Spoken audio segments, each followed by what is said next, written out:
Добър ден! Днес ще ви покажа как се готвят дропчета на фурна. Имаме един пакет дропчета, около 500-600 грама размразени. Останалите ни продукти са около чаша червено вино, чубрица, червен пипер, сол, черен пипер, една глава лук, нарязан на лунички, вода и слънчогледово олио, количествата ще ги покажа по-нататък, една тавичка, един гевгир за отсеждане на дропчетата и отдолу някаква чиния, в която да се отседят. Дропчетата, преди да започнем да ги готвим, трябва първо да ги изчистим и да ги измием, при което ги оставяме за 5-6 минути да се отседят в гевгира.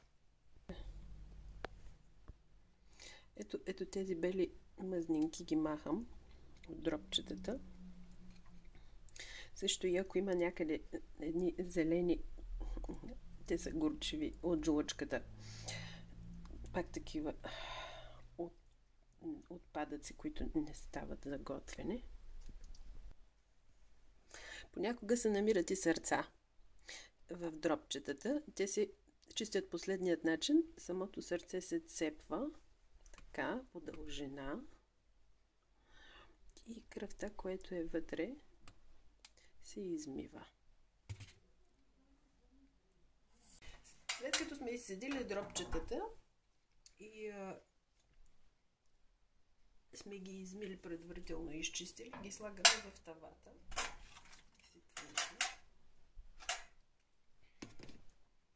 При което наливаме малко водичка.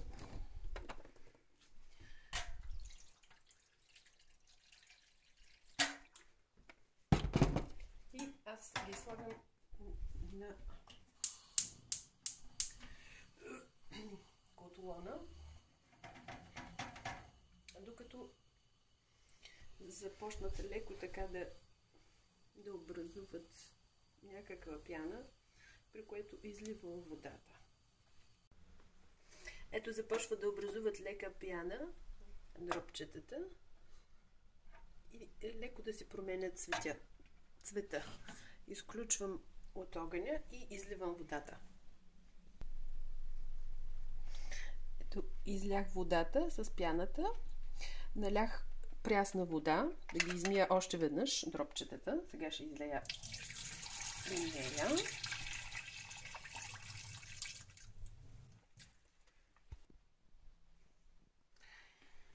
Включваме фурната нагорно и надолно на макс, за да се загрее. Наливам малко вода. Така. Виното. Поръсвам с олио.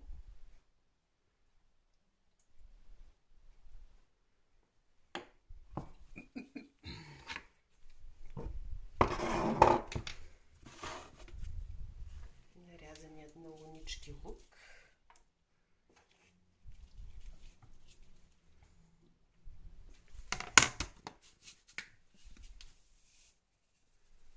Около супена лъжица сол. Черен пипер на вкус.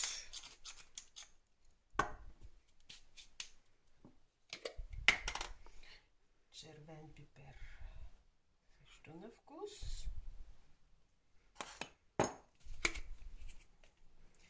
И чубрица, може така, около една супена лъжица. Разпределям равномерно дропчетата с подправките и лука в тавата, за да може да се изпекат равномерно. И ги слагам в предварително загрятата фурна да се пекат.